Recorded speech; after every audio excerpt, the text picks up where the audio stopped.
holiday season is alive and well, with today being the first night of Hanukkah.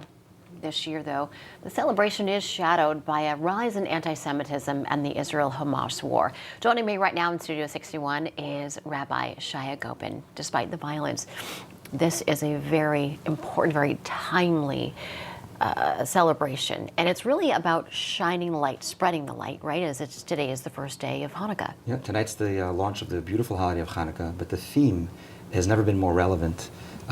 In a time where there's darkness, and Hanukkah is about how light is able to permeate darkness and bringing the light to dark places. Sadly, we're in a dark period of time, and many of our brethren in Israel and around the world are experiencing, darkness.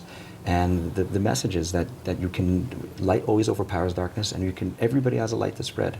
Hanukkah was a great miracle.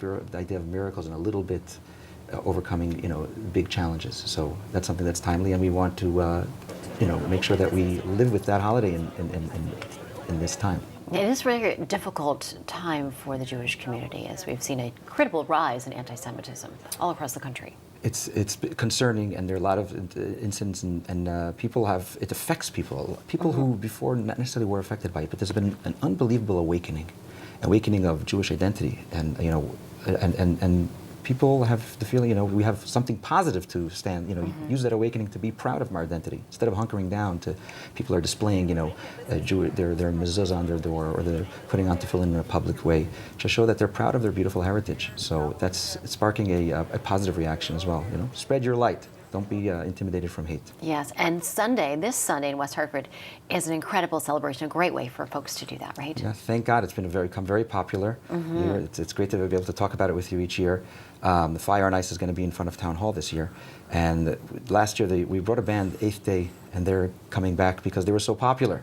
They're going to, once again, but on our minds is, of course, what's going on around the world and in Israel. And it's an opportunity, really, when we come in a public way, in a proud way, to be proud of our heritage, to do Hanukkah. And it's always been received so beautifully from people of all walks of life. They're able to participate, have a good time, but also it's a universal message. It's not a uniquely Jewish message. The idea of Hanukkah and the menorah represents something that everybody has their unique light. It may be unique in your way, but to shine it, and when you try to spread goodness and warmth and do a good action, it has vast ripple effects, but also it's very, very powerful. Yeah. I'm glad you mentioned that. That is for everybody. You don't have to be Jewish to attend this event. And it's just really about a community coming together to spread kindness and show love. Beautiful. Yeah, absolutely. We're going to be, at the ceremony, we're going to be connecting and lighting a candle for each of the hostages. We're having a beautiful Hanukkah table set. And because they're sadly, in a dark place, and we want Hanukkah. It has the power of light and that triumphs over darkness and brings light to dark places. We want to make sure that our community, when we stand together, we do that.